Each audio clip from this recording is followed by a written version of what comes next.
हरे कृष्णा अंतर्राष्ट्रीय कृष्ण भावना भव्य संघ ISKCON Meera road खेल से प्रस्तावित आज का यह उपासना यूथ फेस्टिवल में आए सब युवकों का हार्दिक स्वागत करते हैं। आप सब श्री श्री राधा गिरधारी जी की शुभकामनाएं स्वीकार करें, श्रील प्रभुपाद जी की कृपा प्राप्त करें। कहते हैं कि जब संसार के लोग हमें चुनते हैं, कहते हैं कि जब संसार के लोग हमें चुनते हैं तो हमें संसद में स्थान मिलता है, सही है। और जब भगवान हमें चुनते हैं तो हमें सत्संग में स्थान मिलता है।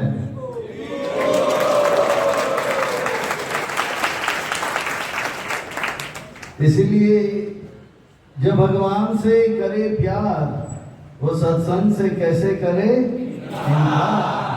जो प्रभुपाद जी से करे प्यार वो सत्संग से कैसे करे इनकार। आज हम सब बहुत ही भाग्यशाली हैं। श्री श्री राधा गिरधारी जी के परम अनुकंपा और ऐप्य की कृपा से उनके छत्र छाया के आधीन हमें आश्रय प्राप्त हो रहा है। उनके चरण कमलों में हमें सेवा का अवसर प्राप्त हो रहा है और उन सेवाओं में भी मानव देह में प्राप्त होने वाली जो सर्वोच्च उत्कृष्ट सेवा है वह सत्संग का लाभ हमें मिल रहा है। इसलिए हम उन भगवान श्री श्री राधा गिरधारी जी उनके परिकर सहित के पाद पद्मों पर नतमस्तक होकर कोटि कोटि वंदन प्रणाम अर्पण करते हुए प्रभुपाद जी संस्था के संस्थापक आचार्य चरणारविंद में कोटि कोटि वंदन प्रणाम अर्पण करते हुए गुरुदेव जो कि दयामय है, कृपामय है, करुणामय है, उनके चरणारविंद में कोटि कोटि वंदन प्रणाम अर्पण करते हुए उपस्थित आप सब युवकों के चरणों में प्रणाम अर्पण करते हुए आप सबसे करवत निवेदन करते हैं कि दास के ऊपर ऐसे कृपा करें। इस सेवा के माध्यम से हम आपको, गुरुदेव को, श्री प्रभुपाद जी को प्रसन्न कर पाए।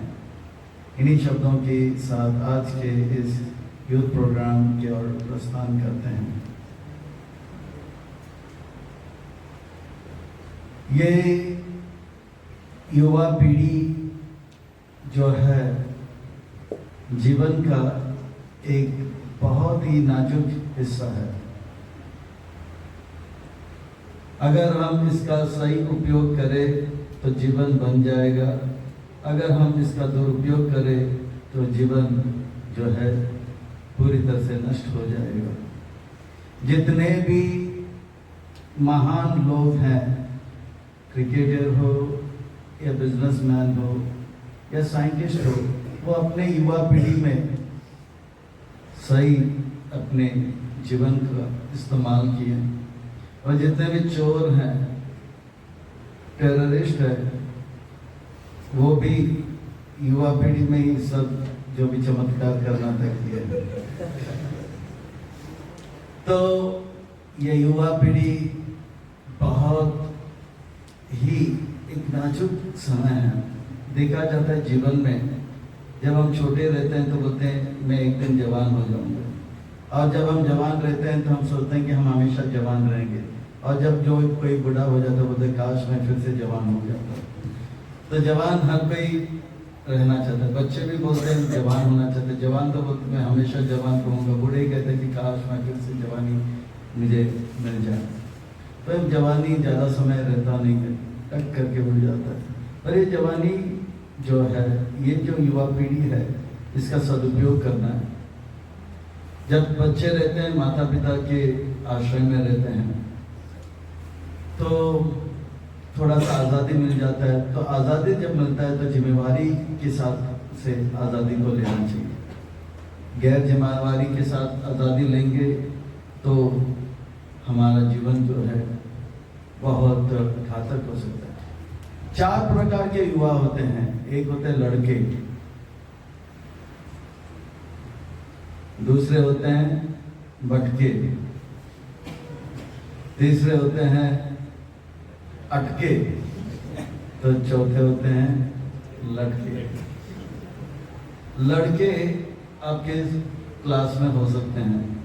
मान लो कि कॉलेज में 10 नहीं 100 विद्यार्थी हैं, तो उसमें से 4-5 जो एकदम लड़के जो भी चाहिए लड़के, वो सीधा कुछ मांगेंगे नहीं, प्यार से नहीं, लड़के, इसलिए लड़के। एक बार ट्रेन में 20 लड़के जा रहे थे, तो एक ने बोला अरे ये क्या लाल लाल ऊपर लटक रहा है? बोला वो खींचने के लिए होता है, तो खींचते ना। बोला अरे मत खींचोगे तो 3000 रुपया फाइन लगेगा। बोला फाइन क्यों लगेगा? क्योंकि वो ट्रेन पुलिंग माना जाता है, और कारण सही नहीं होगा तो जुर्माना, नहीं तो जेल मिलेगा। बोला सब लोग अपने अपने जेब चेक करो, कितने थे वो 20, किसी के पास 300 था, तो किसी के पास 100 था, तो किसी के पास 400 था। कुल मिला के उनके पास आ गया 4000 रुपया। बोला चलो चेन खींचते हैं, टीटी पुलिस आए तो 4000 देके छुटकारा लेते हैं।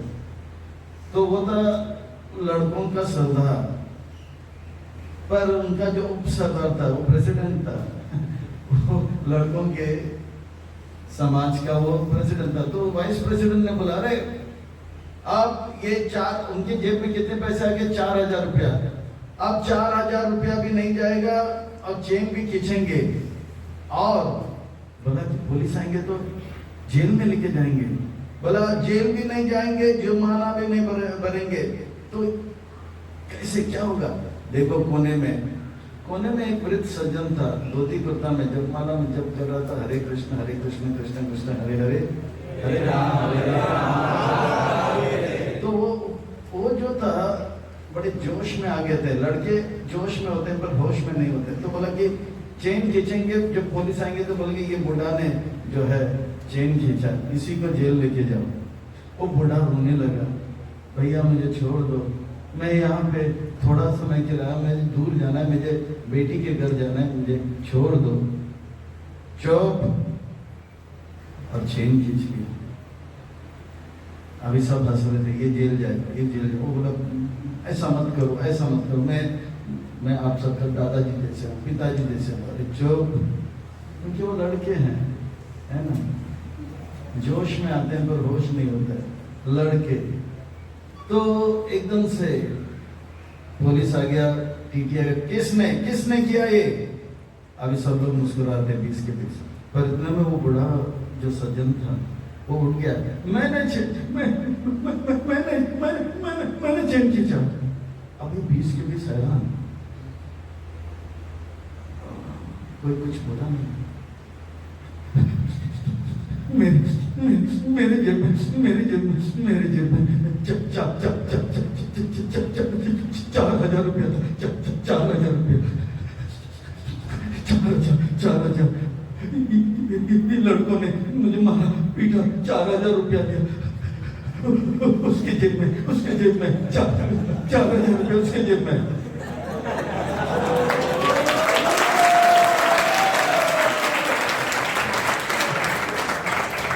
पुलिस गया, जेब चेक करो, तो चेक किया 4000, 20 के 20 को पकड़ा, अंदर लेके गया, ये लीजिए आपका 4000। आप वो बुढ़ा के बाद 4000 भी था, और ट्रेन भी चला गया और बस में चले गया। तो ये होते हैं लड़के, जोश होता है, पर जो भी करें लड़के। अरे बगैर लड़के भी कुछ कर सकते हैं, पर युवा है लड़के, जो भी करें लड़के। तो दूसरे 100 में से क्लास में ऐसे भी होते हैं जो है एकदम जो है लड़के हैं पर युवा है, पर वो भटके हुए हैं, वो भटके हुए हैं क्योंकि हीरो हीरोइन के चक्कर में घूमते रहते हैं। अब ऐसे एक युवा था, वो भटक गया था हीरोइन बनाने के चक्कर में। ऐसे भी होते हैं ना, क्लास में 10 होते तो जो हर चीज के लिए लड़ते हैं, वो 2 लड़कियां अथवा 3 होते हैं, और 7-8 ऐसे होते हैं केवल लड़कियों के पीछे हीरो बनने के चक्कर में घूमते हैं। ऐसे भी होते हैं ना।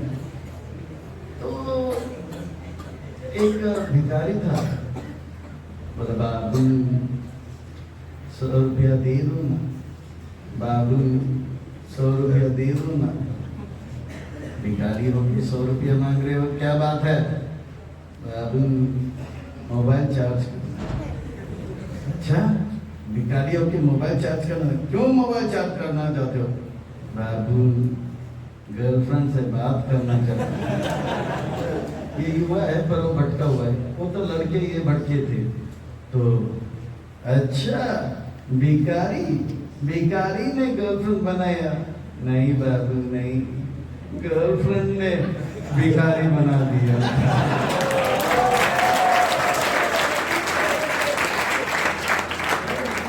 ये भटके हुए होते हैं, ऐसे भी होते हैं क्लास में ना, 100 में एक हर चीज के लिए लड़ाई करे।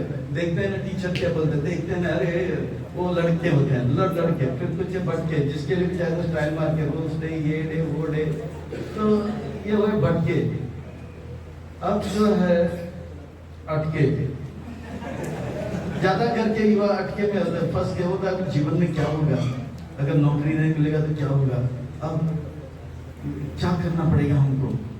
तो ज्यादा करके मैं भी उसी में था, पर उतना नहीं अटका था, पर था ज्यादा करके वो उसी में अटके रहते हैं। गर्लफ्रेंड के चक्कर में भी ज्यादा नहीं रहते हैं, कुछ लोग रहते हैं, और कुछ हर चीज के लिए लड़ाई करते हैं, कुछ अटके होते हैं। तो हर चीज के लिए ज्योतिष के पास जाता है। एक युवा गया ज्योतिष के पास, तो टेंशन में था, ज्योतिष को पत्रिका दिया, तो आपका नाम है सुरेंद्र शर्मा, आपके पिताजी का नाम है महेंद्र शर्मा, आपकी माँ का नाम है चंदा शर्मा, और आपकी 2 बहन हैं, एक है बबली शर्मा और एक है बंटी शर्मा।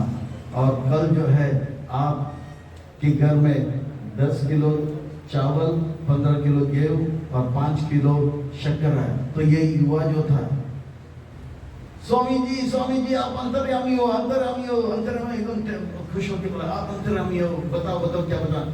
चुप, क्या बताना? मैंने जन्म पत्रिका मांगा, आपने राशन पत्रिका दे दिया। वो टेंशन में था। तो एक बार एक अटका हुआ जो भक्त युवा था, वो गया था किसके पास? ज्योतिष के पास। मेरे जीवन में क्या होगा, जीवन में इतना टेंशन है, जो भी करता है होता नहीं है, कुछ भी होता नहीं, गाड़ी आगे बढ़ नहीं रहा है, कुछ तो करो, कुछ तो करो।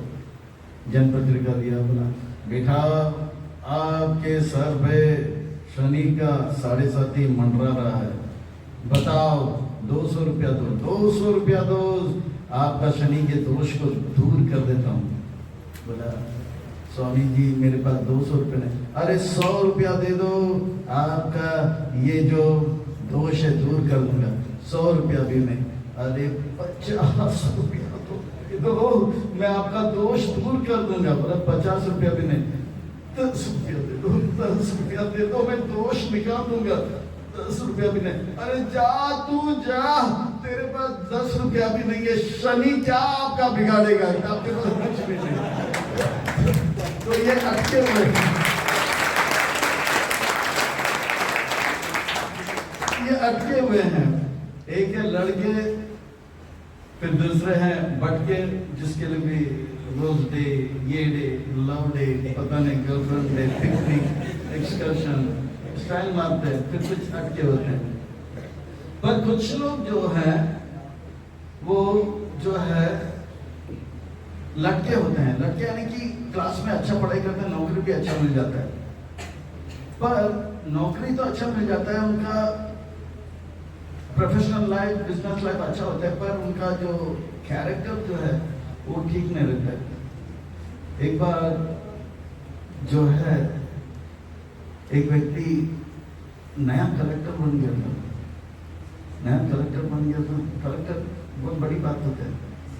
तो उनके बंगले में एक गांव से एक धोबी आया, और वो धोबी बोला पहचाना नहीं, मैं तुम्हारा धोबी हूँ, तू मेरा गधा है। 4 साल पहले मैं इतने साल आपको पाल पोस के बड़ा किया, और अभी जो है आपको मैंने गधे से मनुष्य बनाया, मनुष्य से कलेक्टर बनाया। कलेक्टर को आया गुस्सा, ये आदमी बक क्या रहा है, मुझे पहचाना नहीं, मैं आपका धोबी हूँ, धोबी, अभी आप मनुष्य क्या बन गए, कलेक्टर क्या, मुझे भूल गया। कलेक्टर क्या है, संडे के दिन मैं अपने दोस्तों से बात कर रही, ये पागल धोबी गांव से आया हुआ गवाह, मैं तो बोल रहा तू मेरा गधा है, तू मेरा गधा है। तो बात ऐसा था, गांव में एक धोबी था, बहुत दूर पालगढ़ उस साइड के पीछे गांव है। वो गांव का धोबी जो था, उसके पास 2 गधा था। एक गधा काम करता था और एक गधा बिल्कुल काम नहीं करता था। और वो धोबी का जो बोझ है लेकर जाता था तो एक स्कूल से मिल जाता था, गांव का स्कूल था, मास्टर चिल्लाता था, वो सुनता था। तुम जैसे गधों को मैंने पीट पीट के मनुष्य बनाया, मनुष्य से इंजीनियर बनाया, डॉक्टर बनाया, कलेक्टर बनाया, आपके स्टेज के मूल्यों मार मार के तुम गधों को मैं ठीक कर दूंगा। तो 6 महीने से चल रहा था, आगे पीछे आगे पीछे। एक दिन बोला ऐसे भी तो ये गधा मेरा काम का नहीं है, इसको यही स्कूल में भेज देता हूँ। ये स्कूल में गधा कम से कम मनुष्य बन जाएगा, कलेक्टर बन जाएगा, फिर हो सकता है मुझे कुछ पैसा देगा। बाबूजी नेक्स्ट मेरा गधा, अरे ये गधे को क्यों लाया? आप ही तो गधे को मनुष्य बनाते हो। अरे ये गधों के नहीं, मैंने सुना, रोज मैं सुनता हूँ गधों को आप मनुष्य बनाते हो, मनुष्य से कलेक्टर इंजीनियर बनाते, इस गधे को भी बना दो। अब वो टीचर जो था वो परेशान हो गया, बोला अरे अब ये जाने के लिए तैयार, बोला ठीक है गधा दे दो। गधा दिया, बोला कि देखो यहाँ क्या, शाम को उसको भेज दिया। अगले दिन आए, बोला मेरा गधा मनुष्य बन गया। अरे ये तो पीछे नहीं छोड़ते, हाथ धो के नहीं, ना धो के पीछे पड़ा। बोले गधा इतना जल्दी थोड़ी मनुष्य बन जाए, समय लगेगा। तो रोज पूछता था, तो बोले कि समय लगेगा, धैर्य रखे। 2 साल हो गया, बोला अभी तक वो गधा कहाँ है पता नहीं, मनुष्य हो गया। 3 साल के बाद उनको रहा नहीं गया, बोलते सब्र का फल मीठा होता है। तो बोलो कि कितना सब्र करें। आया गुस्सा, उसको लाठी लेकर आया, आज मुझे बताओ, अगर नहीं बताओगे तो आपका हाल बेहाल कर दूंगा, हड्डी पसली एक कर दूंगा। अब ये डर गया, क्या करूं इसको, मरता क्या नहीं करता। बोला गधा 3 साल हो गया, तो मनुष्य पता नहीं, नया कलेक्टर जो आया वही आपका ही गधा है। तो वो पालगढ़ से निकला चर्चगेट गया, वो गरीब था, बस लिया नहीं, ट्रेन पे चल के गया। वो निकला था, गुरुवार को पहुंच गया, रविवार को सुबह।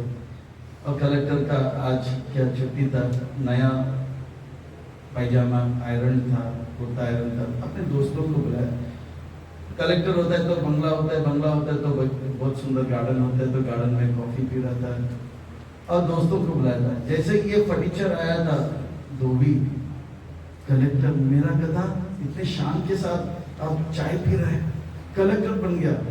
सिक्योरिटी को बोला मेरा गधा जो है क्या कलेक्टर को गधा बोल रहे हो? 2-3 पीटा उसको, नहीं मेरा गधा है।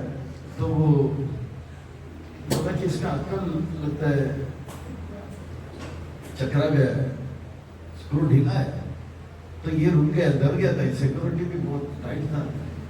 तो सुबह का 8 बज गया, ड्यूटी चेंज हो रहा था। जैसे ड्यूटी चेंज हो रहा था, ये मौका भाग यही अंदर चला गया। अब ये कलेक्टर के 2 दोस्त 4 दोस्त थे, बोला पहचाना मुझे, कौन हो तुम? नहीं पहचाना, गधे से मनुष्य बना दिया और कलेक्टर बना दिया, मुझे भूल गया। तू मेरा गधा है, 3 साल पहले मैंने कितना पाल पोस के बड़ा किया था। तू मेरा गधा है, आज इतने बड़े हो गया, मुझे भूल गया। तू मेरा गधा है, कलेक्टर हो गया गधा, तू कलेक्टर हो गया, गधा तू कलेक्टर हो गया। दोस्तों के सामने इंसल्ट, सिक्योरिटी के सामने इंसल्ट, घर के स्टाफ के सामने इंसल्ट। गधा कलेक्टर हो गया, तू मेरा गधा कलेक्टर हो गया। तो कौन हो तुम? इतना गुस्सा आया उस कलेक्टर को। उन्होंने अपने क्या किया, उन्होंने अपने थोड़े बहुत कराटे सीखा था, अपने दोस्तों को देख रहा था, बैठ जाओ, और ये पीछे से बोला तू मेरा गधा कलेक्टर हो गया। तो उन्होंने एक बैक किक लगाया करके। तो फिर ये धोबी बोला बस मैं जान गया तू मेरा ही गधा है।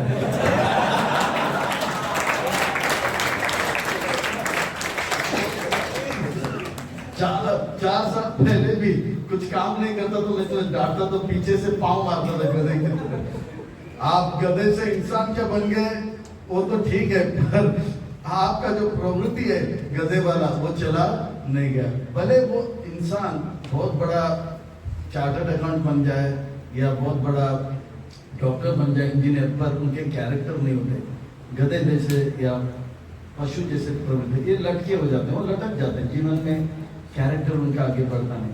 तो एक है लड़के, तो एक है भटके, तो कोई है अटके, तो कोई है लटके। जीवन में हमें आगे बढ़ना है, कहीं रुकना नहीं, कहीं अटकना नहीं, कहीं लटकना नहीं, कहीं भटकना नहीं, हमें आगे बढ़ना है। हम यहाँ तक आए हैं, यहाँ तक रहने के लिए नहीं या पीछे जाने के लिए, हम यहाँ तक आए हैं यहाँ से आगे जाने के लिए। पर ये जो जवानी है, ये जो युवा पीढ़ी है, इस समय पर लोग जो है आपको फंसाएंगे। ये जो जीवन है आजमाने के लिए मिला है, कल क्या होगा किसको पता, अभी जिंदगी का ले लो मजा। फिर तो कोई बोलेगा जिंदगी हंसने गाने के लिए है, पल दो पल इसे खोना नहीं, खो के रोना नहीं जिंदगी। तो ये सब सुन के आपको लगे पिकनिक, ये तो आजमाने के लिए, आजमाने के लिए जाम पे जाम, बटर पे बटर लगाते जाओ। तो शराब पियो, ये आजमाओ, वो आजमाओ, हुक्का पियो, ये सब चलता रहता है आजकल कॉलेज में। अगर ये नहीं किया तो क्या, ये मनुष्य जीवन है, दुर्लभ बड़ा भाग मनुष्य जन्म पावा। तो ये मनुष्य जीवन मिला है। अभी देखो क्या गधा शराब पीता है, गधा फूंकता है, नहीं, ये मनुष्यों के लिए बना गया, मनुष्यों के लिए। और मनुष्य जीवन पाने के बाद अगर सिगरेट नहीं फूकोगे, ये नहीं फूकोगे, तो कब करोगे, कब करोगे? गधे के शरीर में करोगे या सुअर के शरीर में करोगे या पंछी के शरीर में? ये सब मनुष्य के लिए बनाया, मनुष्य के लिए। तो युवा जो है फंस जाता है, वो भी जाम पे जाम लगाने लग जाता है। बोलते ये भी आजमाइए, ये भी अच्छा। अगर ये जीवन आजमाने के लिए है तो क्यों सिगरेट तक आजमाते हो या कोकेन, हेरोइन तक आप जो है एक्सपीरियंस करने का प्रयास करते हो? हर चीज अनुभव करना है तो आप थोड़ा सा पोटेशियम साइनाइड का टेस्ट अनुभव करके बताइए। आप में से कौन जानते हैं पोटेशियम साइनाइड क्या होता है? अच्छा, थैंक यू, हाथ नीचे रखिए। पोटेशियम साइनाइड क्या होता है कौन नहीं जानते? हाथ ऊपर करें। बहुत अच्छा, बहुत थैंक यू वेरी मच, हाथ नीचे रखिए। तो प्रभुपाद जी हमारे संस्था के संस्थापक आचार्य बोलते थे कि ये जीवन जो है आजमाने के लिए नहीं है। अगर आजमाना ही है तो पोटेशियम साइनाइड का टेस्ट बताइए। बोले कि पोटेशियम साइनाइड का टेस्ट बताने से पहले शरीर छूट जाएगी। पोटेशियम साइनाइड एक ऐसा जहर है, एक ऐसा जहर है, वो चमड़ी को लग जाए तो भी बेहोश हो जाता है, और खास करके जीवा पे लग जाए पूरा शरीर जो है एकदम से काला हो जाएगा और आत्मा शरीर छोड़ के चला जाएगा, यानी कि आदमी खत्म। वो टेस्ट लिखने से पहले आउट हो जाएगा, क्लीन गोल्ड। आज तक पोटेशियम साइनाइड का टेस्ट क्या है किसी ने बताया नहीं, कोई माइकल लाल नहीं बताया। इतना खतरनाक जो है ये एक चीज है, केमिकल है पोटेशियम साइनाइड। यहाँ तक सबको समझ आ रहा है? ठीक है। तो पोटेशियम साइनाइड जो है तो उन्होंने टेस्ट किया, बोले कि पोटेशियम साइनाइड टेस्ट करके बताओ। पर ये जीवन जो है हर चीज को अनुभव करने के लिए नहीं है। ये जीवन जो है इसको सदुपयोग करने के लिए है।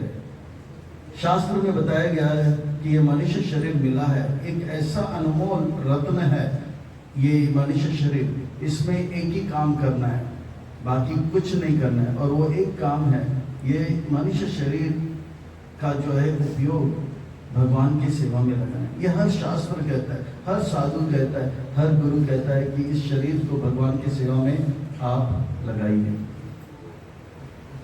ये आजमाने के लिए नहीं है, खाने के लिए नहीं है, सोने के लिए नहीं है, या बच्चा पैदा करने के लिए भी नहीं है, ना तो रक्षा करने के लिए, केवल केवल भगवान का जो है। आप देखोगे कि जब हम भगवान का सेवा करेंगे, हमारा भौतिक और आध्यात्मिक दोनों जीवन में हम खिलेंगे।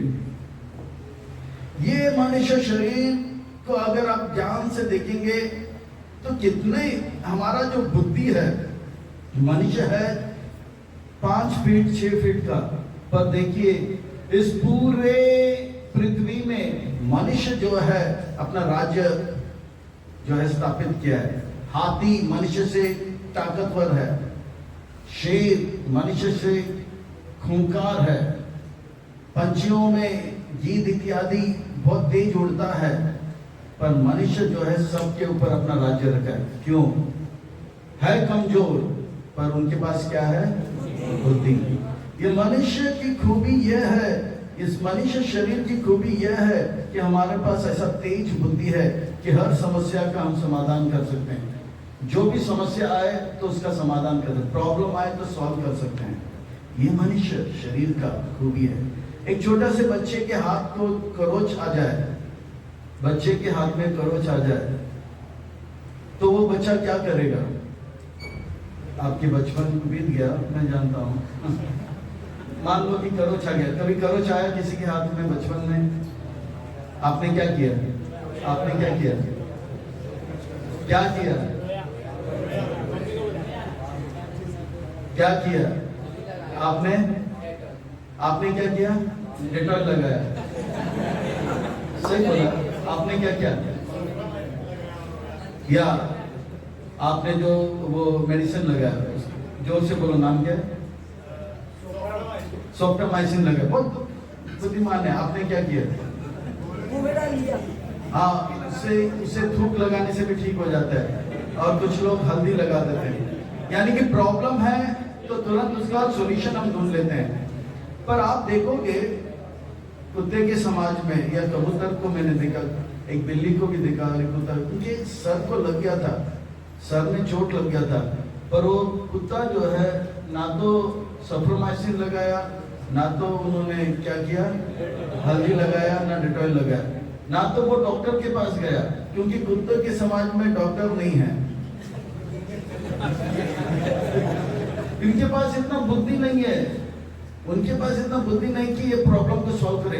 वो लंगड़ाते रहेगा, फ्रैक्चर को ठीक नहीं करेगा, मरेगा, क्योंकि उनके समाज में डॉक्टर नहीं है, या इसको ठीक करने का उनके पास दिमाग नहीं है। प्रॉब्लम है, पर प्रॉब्लम को सॉल्व करने का उनके पास दिमाग नहीं है।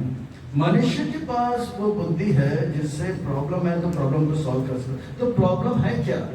भगवान कहते हैं कि प्रॉब्लम है सबको, वो ये है कि हम सब मृत्यु नहीं चाहते हैं तो मृत्यु आता है, हम बीमार होना नहीं चाहते हैं तो बीमार हो जाते हैं, बुढ़ापा कोई नहीं चाहता है, वो बुढ़ा हो जाते हैं, जन्म फिर से लेना नहीं चाहते हैं, फिर भी जन्म लेना पड़ता है।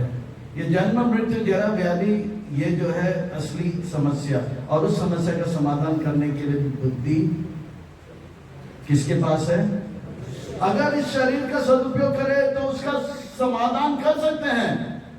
पर आज जो है मनुष्य केवल खाने के पीछे लगा हुआ है। पैसे क्यों कमा रहा है? क्योंकि खाना अच्छा खाना है। अरे पैसे क्यों कमा रहा है? क्योंकि अच्छा बीवी और अच्छा घर चाहिए। अरे पैसे क्यों कमा रहा है? अच्छा सो सकूंगा इसके लिए। अरे मनुष्य जीवन खाने के लिए, सोने के लिए और परिवार बनाने के लिए नहीं है, वो अपने आप हो जाएगा, अपने आप हो जाएगा।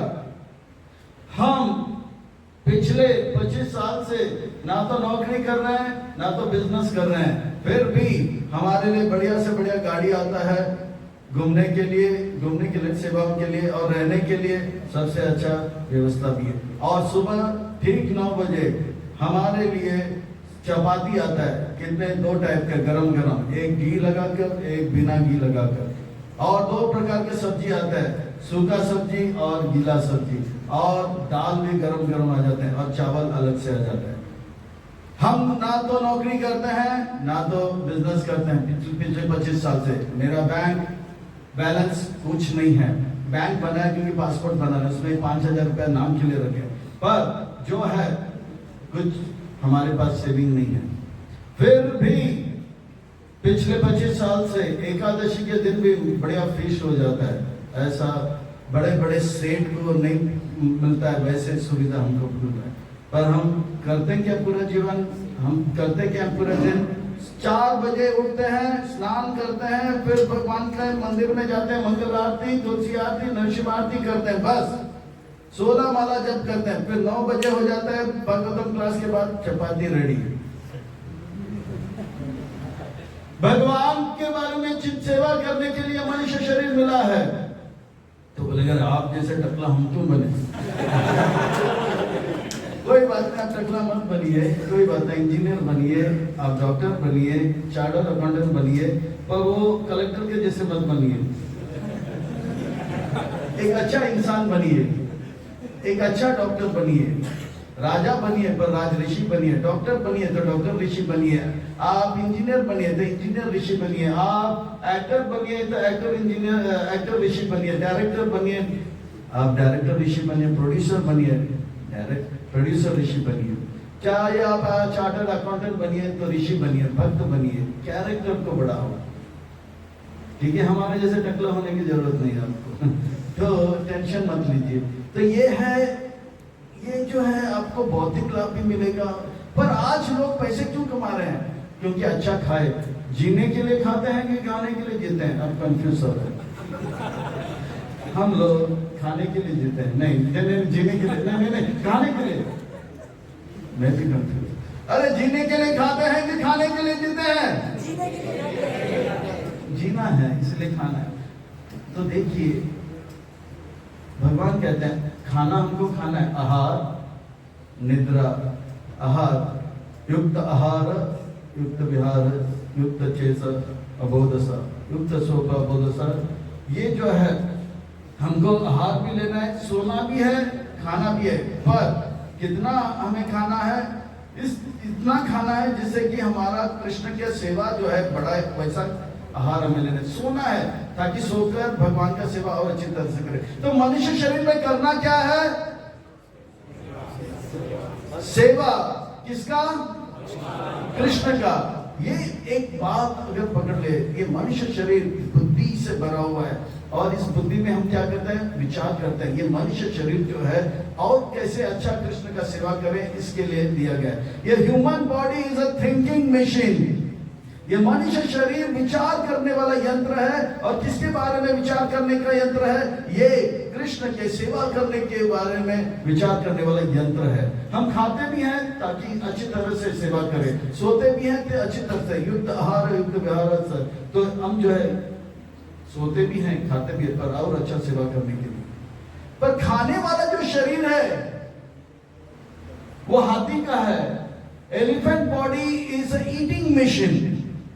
हाथी का शरीर जो है खाने वाला यंत्र है। हाथी 300 किलो खाता है, 900 किलो दिन में खाता है, ब्रेकफास्ट लंच और डिनर एकदम डिसिप्लिन के साथ, सूर्यास्त के पहले और सूर्य उदय के बाद, और वो भी नॉनवेज नहीं खाता है। देखिए कितना डिसिप्लिन है। हाथी जो है ईटिंग मशीन है। बताइए कोई मनुष्य 900 किलो खा के बताए है? कोई माइकल लाल यहाँ पे 900 किलो खा के आएगा? डायबिटीज आ जाएगा, ब्लड प्रेशर आ जाएगा और कोलेस्ट्रॉल आ जाएगा, हरी बोल हो जाएगा।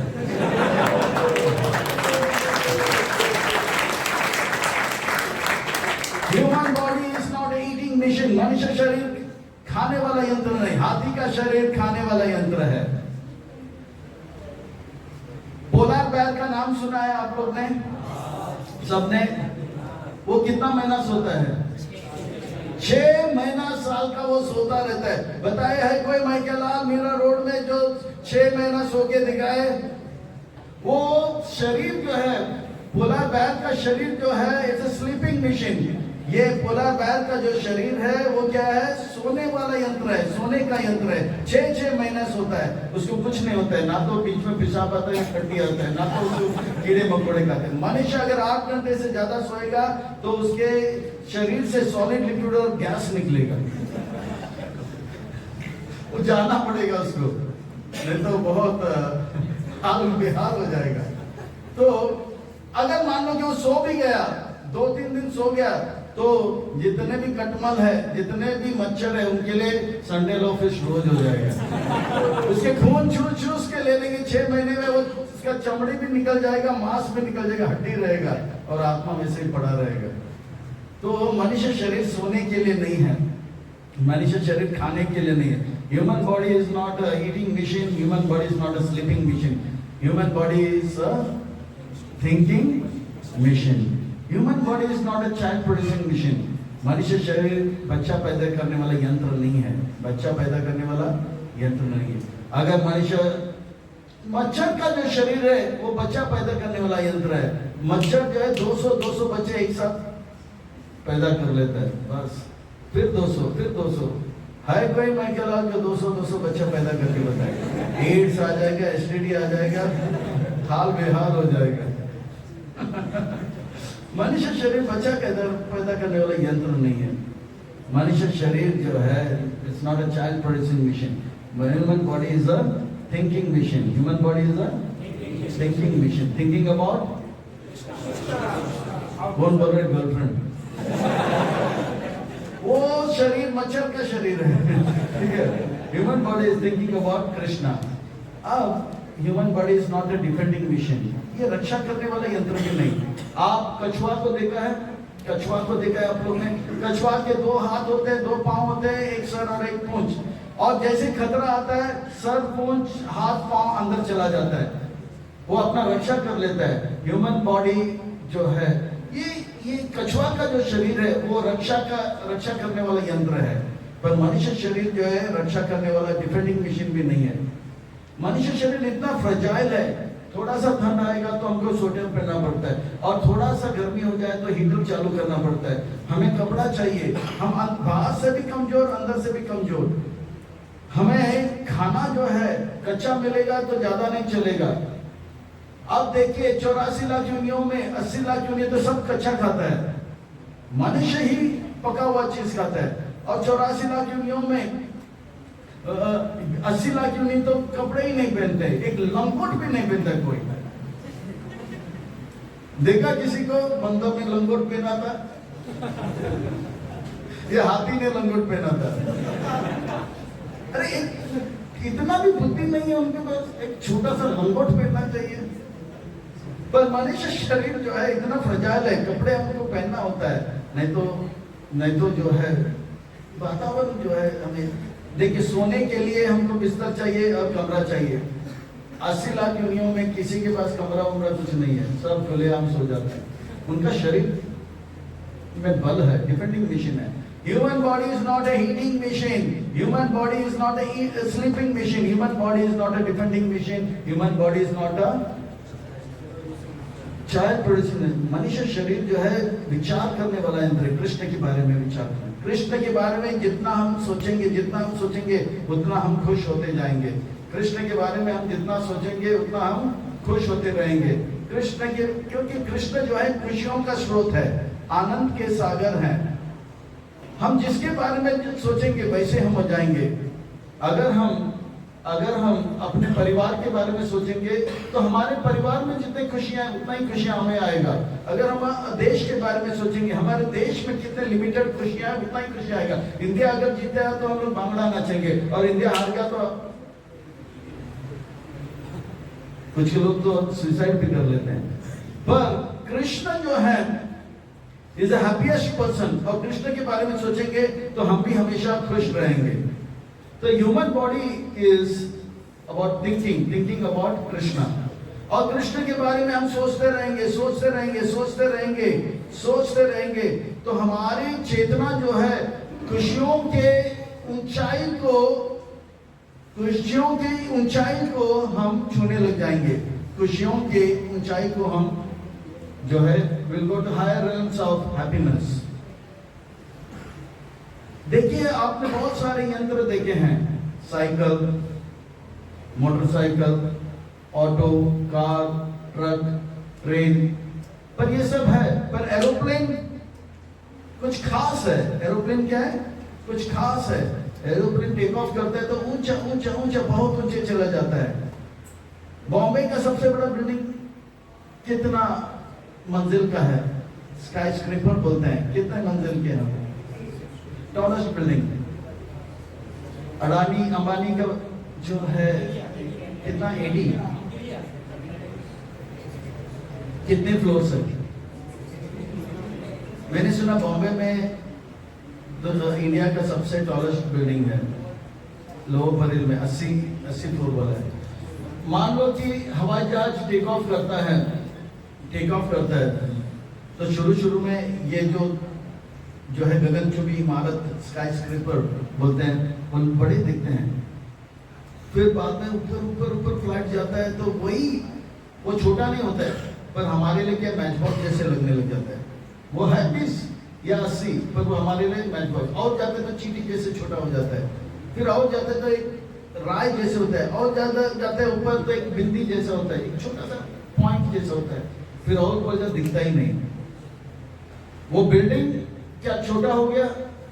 नहीं, बिल्डिंग वैसे के वैसे, पर हम इतने ऊंचे गए कि बिल्डिंग अभी दिखता नहीं। इसी प्रकार से मनुष्य शरीर में कृष्ण का स्मरण करें, कृष्ण का स्मरण के इतना खुशियों का हम अनुभव करेंगे, चेतना इतना उन्नत होगा। जो भी समस्या है हमारे जीवन का, वो समस्या शुरू में 80 फ्लोर का लगता है, फिर बाद में मैच बॉक्स जैसे लगता है, फिर बाद में एक चींटी जैसे लगता है, फिर बाद में एक डॉट जैसे लगता है, फिर बाद में वो समस्या दिखता ही नहीं है।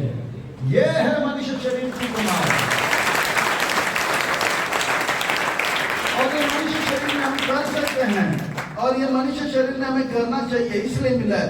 बहुत बड़ा प्रॉब्लम, नौकरी नहीं मिला प्रॉब्लम, अरे छोकरी नहीं मिला प्रॉब्लम, लॉटरी नहीं मिला प्रॉब्लम। नहीं, अगर कृष्ण मिल गए तो अपने आप जो है सब कुछ मिल जाएगा, और ये प्रॉब्लम नहीं रहेगा। कुंती महारानी, प्रहलाद महाराज के जीवन में इतने प्रॉब्लम्स थे, पर प्रॉब्लम जो है प्रहलाद महाराज को लग नहीं रहा था, क्योंकि वो खुशियों के इतनी ऊंचाई में चले गए थे। This human body is to think about Krishna. आज जो है हमको पता नहीं है हमें करना क्या है जीवन में। हम सब भटके हुए हैं, हम सब जो है गलत मार्ग में जा रहे हैं। एक आज के जो युवा हैं उनको पता नहीं कहाँ जाना है, पर जा रहे हैं, तेज गति से जा रहे हैं, पर जा रहे हैं कहाँ, किस दिशा पे पता नहीं। एक बार एक एरोप्लेन फुल स्पीड में जा रहा था, पर उतने में क्या हो गया, उनका जो डायरेक्शन वाला जो यंत्र है वो काम करना बंद हो गया। पायलट ने जवाब दे दिया, उन्होंने कहा, लेडीज एंड जेंटलमैन, देवियों और सज्जन, लड़कियों एवं लड़के, आप सबके लिए 2 सूचना है। एक सूचना अच्छा और दूसरा खराब।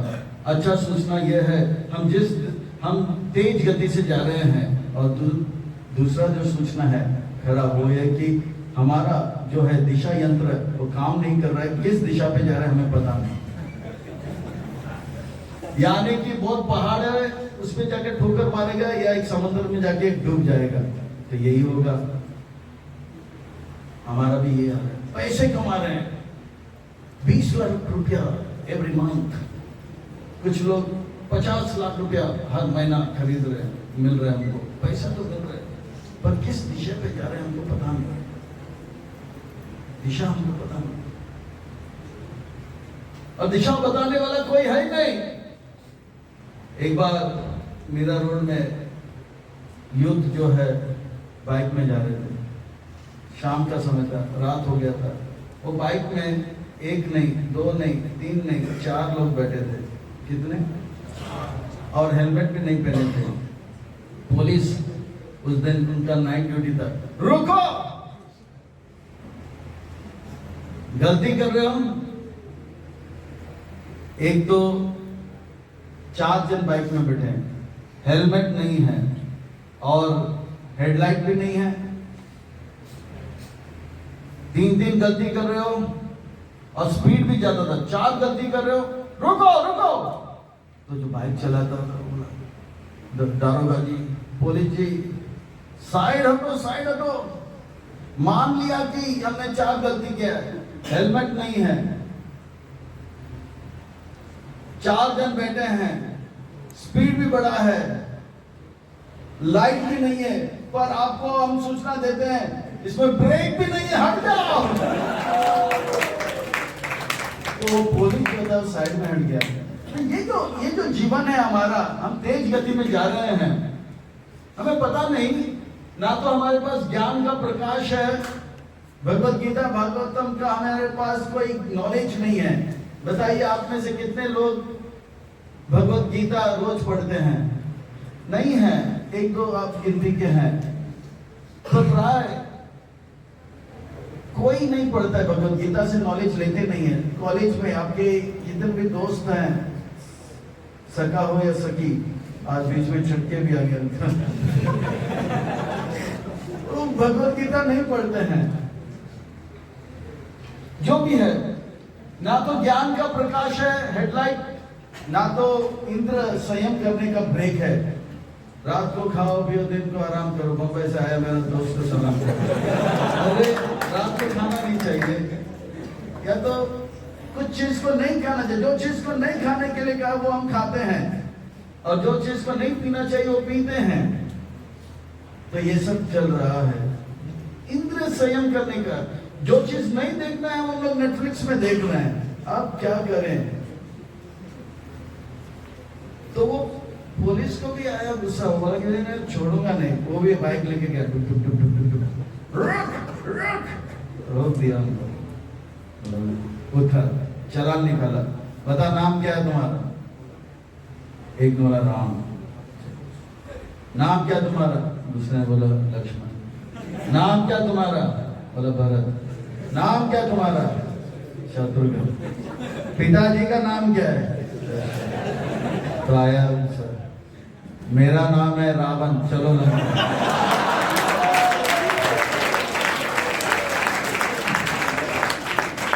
ना ज्ञान का प्रकाश है, ना इंद्र संयम का ब्रेक है। तो जीवन जो भी चल रहा है, या तो एक्सीडेंट होगा, नहीं तो जेल चले जाएंगे। तो आज के युवा जो है तेज गति में तो जा रहे हैं, पर उनके पास ना तो ज्ञान का प्रकाश है, ना तो इंद्रिय संयम का। क्या देखना, जो नहीं देखना है वो देख रहे हैं, और जो देखना है वो देख नहीं रहे हैं। जो नहीं खाना चाहिए वो खा रहे हैं। हमें वो इंद्रिय संयम करने का बुद्धि भी नहीं है, और उसमें बुद्धि भी है ये नहीं खाना है, तो पर उसे रोकने का बल नहीं है। आज युवा का ये एक लड़का था, वो मोटरसाइकिल चलाता, रात को बोला महेश महेश देख हेडलाइट नहीं है, लाइट नहीं था, वो घूम रहा था। बोला कि महेश महेश देख ब्रेक भी नहीं है, घूम रहा था। बोला महेश महेश महेश देख हाथ नहीं है, घूम रहा था। फिर बोला पाँव को ऊपर कर दे, बोला घूम रहा था। महेश महेश महेश देख पाँव भी नहीं है, धड़ाम करके आवाज आया। फिर बोला महेश महेश देख दांत भी नहीं है। तो जो समाज में दांत भी नहीं है, बोला, तो जो समाज में अगर आपके पास इंद्रिय संयम करने की कला, इंद्रिय संयम करने के ज्ञान नहीं है, और ज्ञान का प्रकाश नहीं है, इंद्रिय संयम करने का ब्रेक नहीं है, और ज्ञान का प्रकाश नहीं है, दांत फूटेगा, हाथ फूटेगा, और एक्सीडेंट हो जाएगा। तो आज का समाज का ये हाल है। तो ये मनुष्य शरीर जो है ऊंचाई में जाने के लिए, खुशियों की ऊंचाई को जाने के लिए, और खुशियों की ऊंचाई तब हमें प्राप्त होगा जब हम कृष्ण के बारे में स्मरण करेंगे। और अगर हम कृष्ण का स्मरण नहीं करेंगे, हम जो है सबसे खतरनाक होंगे। हम अपने आप को बर्बाद करेंगे, औरों को भी बर्बाद करेंगे। बताइए, आज हवा को प्रदूषित किसने किया? आज पानी को प्रदूषित किसने किया? भूमि को प्रदूषित किसने किया? आप बोलोगे हवा को प्रदूषित किसने किया? स्वामी जी, अभी तो आपने बोला कि हाथी इतना खाता है, अपच हुआ होगा, हवा छोड़ दिया होगा। नहीं, सतयुग में भी हाथी इतना खाता था और हवा छोड़ता था, पर पोल्यूशन नहीं होता था।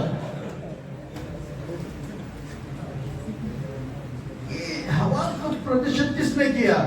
वो मनुष्य जो कृष्ण के बारे में नहीं सोच रहे थे, उन्होंने प्रदूषित किया। ठीक है, ठीक है। पानी को कृष्ण प्रदूषित किया। स्वामी जी आपने तो बोला हाथी 900 किलो का, जो इतना खाता है उतना पिएगा, जो इतना पिएगा सुबह उठेगा तो उतना ही पेशाब करेगा। और उन्हें इतना पेशाब किया कि पानी प्रदूषित हो गया। नहीं, हाथी सतयुग में भी पानी को प्रदूषित, पानी को क्या पेशाब करता था, द्वापर में भी त्रेता में भी, पर पानी प्रदूषित नहीं होता था। पानी को प्रदूषित किसने किया? गंगा को प्रदूषित किसने किया? यमुना को प्रदूषित किसने किया? नदी को प्रदूषित किसने किया? मनुष्य ने। फैक्ट्री ये सब डाल के, है ना। ये हाथी ने फैक्ट्री खोला? नहीं। हाथी क्या बाइक चलाता है बुड़ और क्या बोलते हैं, हाथी क्या कार चलाते हैं और पीछे जो है कार्बन डाइऑक्साइड छोड़ रहा है? नहीं, ये मनुष्य कर रहे हैं। अच्छा, भूमि को किसने प्रदूषित किया? स्वामी जी आज चलते बहुत फॉर्म में, एक टकलू जो भी बोल रहे हैं हमारे बात को काटे जा रहे हैं। टकलू को क्या इतना भी अक्कल नहीं है। हाथी अगर 900 किलो खाता है, सुबह उठने के बाद उतना ही तो छोड़ेगा। अरे हाथी जितना भी जो है काउडंग यानी कि जितना भी पेट साफ करे उससे भूमि प्रदूषित नहीं होगा। सतयुग में भी हाथी करता था, पर सतयुग में एक मनुष्य जो थे हमेशा कृष्ण के स्मरण करते थे, इसलिए पृथ्वी, भूमि, वायु और जल पवित्र था। त्रेता में भी, द्वापर में भी। कलयुग के मनुष्य भगवान के बारे में सोचना कम कर दिया, तब से जो है हवा, पानी और भूमि प्रदूषित होने लग गए।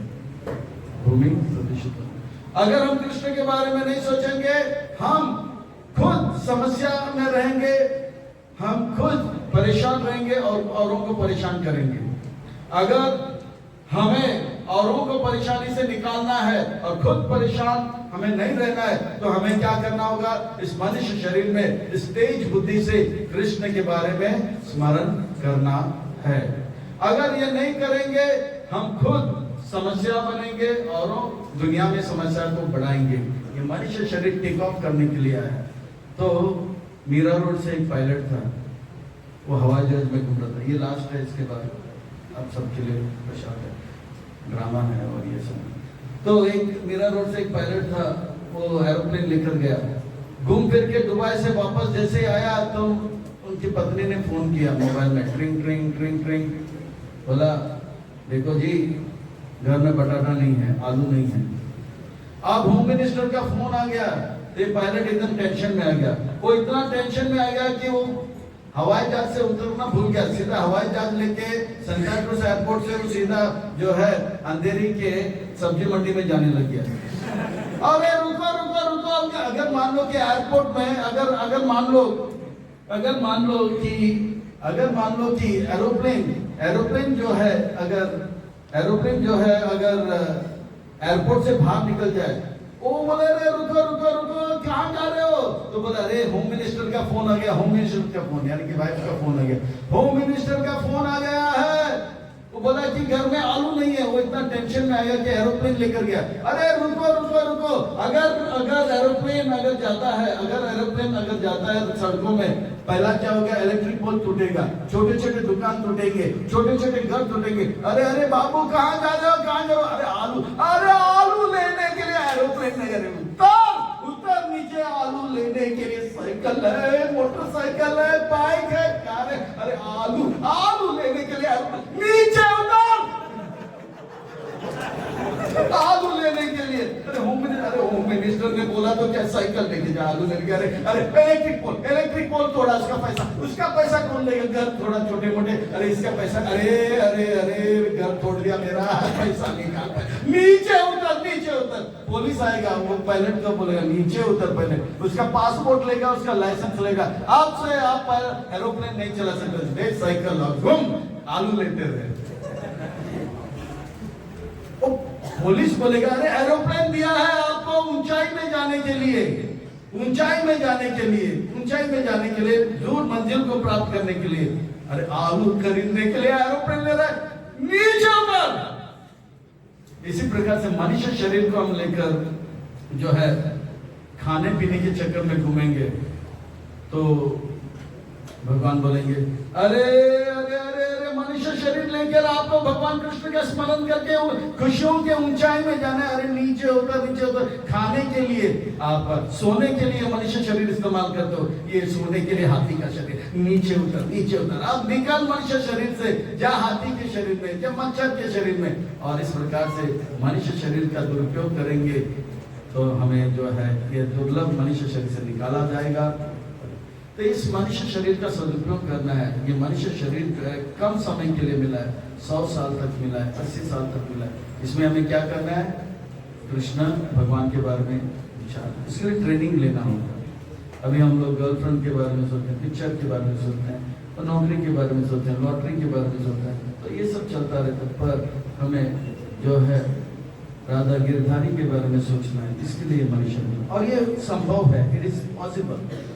चाहे कोई व्यक्ति लंपट से लंपट क्यों ना हो या लालची से लालची क्यों ना हो, अगर वो ट्रेनिंग लेगा, भक्तों के संग में रहेगा, यूथ फोरम ज्वाइन करेगा, तो अपने आप उनके अंदर से वो विचार जो है लैला लैला मजनू मजनू वो चला जाएगा, और पैसा पैसा भी चला जाएगा, और अच्छा भक्त बनेगा।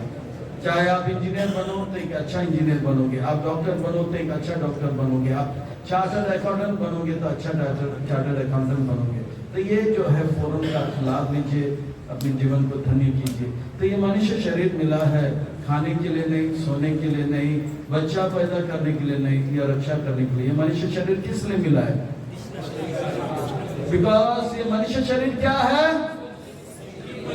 It's thinking about. Eating machine कौन सा है? स्लीपिंग मशीन कौन सा है? चाइल्ड प्रोड्यूसिंग मशीन कौन सा है? और रक्षा करने वाला यंत्र डिफेंडिंग मशीन कौन सा है? टोटाइज। तो बहुत बहुत धन्यवाद, साधुवाद। ये मनुष्य शरीर का सदुपयोग कीजिए, जीवन को धन्य कीजिए, इस फोरम का लाभ लीजिए और खूब आगे बढ़िए, खुशियों की ऊंचाई में जाइए और परम सुख को प्राप्त करिए। हरे कृष्णा।